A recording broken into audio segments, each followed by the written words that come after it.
ദൈവതിരുനാമത്തിന് മഹത്വമുണ്ടാകട്ടെ. പുറപ്പാട് 14:14 കർത്താവ് നമ്മോട് അരുളി ചെയ്യുന്നു, ഞാൻ നിങ്ങൾക്ക് വേണ്ടി യുദ്ധം ചെയ്തു കൊള്ളാം, നിങ്ങൾ ശാന്തരായിരുന്നാൽ മതി.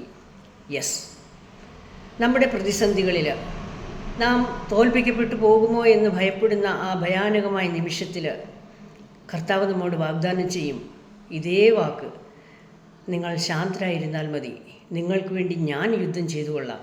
എത്ര പേർക്കുണ്ട് ഈ വിശ്വാസം?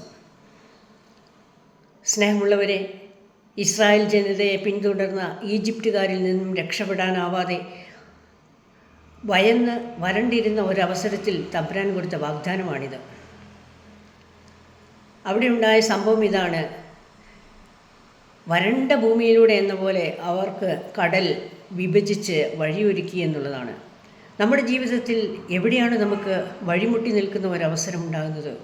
തീർച്ചയായും ഈ വചനം നിങ്ങളെടുത്ത് ധ്യാനിക്കണം, മനസ്സിനെ ശക്തിപ്പെടുത്തണം, ബലപ്പെടുത്തണം.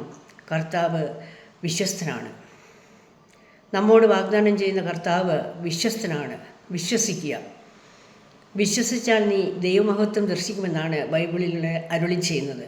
എന്നാൽ മനുഷ്യരായ ബലഹീനരായ നമുക്കില്ലാത്തതും ഇതേ വിശ്വാസമാണ്. ജീവിതത്തിലൂടെ കടന്നു പോകുമ്പോൾ അനവധി പ്രതിസന്ധികൾ നമ്മെ തേടി വരാം, നമ്മുടെ മുമ്പിലെത്താം. ഉത്തരമില്ലാത്ത ചോദ്യങ്ങൾക്ക് നാം പകച്ചു നിൽക്കേണ്ട അവസ്ഥ ഉണ്ടായിരിക്കാം. അപ്പോഴൊക്കെയും നിങ്ങൾ ഭയക്കരുത്, വിഭ്രമിക്കരുത്. തമ്പുരാനെ വിളിക്കുക, ബൈബിൾ എടുക്കുക, വചനമെടുക്കുക.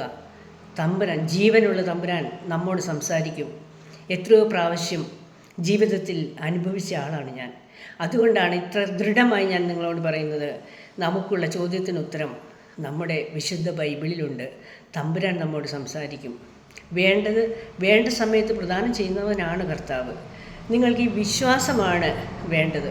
സ്നേഹമുള്ളവരെ, എല്ലാവർക്കും വിശ്വാസത്തിൽ അധിഷ്ഠിതമായ ഒരു വലിയ ഉറപ്പ്, ഒരു ചഞ്ചല മനസ്സല്ലാതെ, സംശയമല്ലാതെ നല്ല ഒരു ഉറപ്പുള്ള മനസ്സ് എല്ലാവർക്കും ഉണ്ടാകട്ടെ എന്ന് പ്രാർത്ഥിച്ചുകൊണ്ട്, എന്നെ കേൾക്കുന്ന നിങ്ങളെ എല്ലാവരെയും എൻ്റെ പ്രാർത്ഥനയിൽ ഓർത്തുകൊണ്ട് ഞാൻ നിർത്തുന്നു.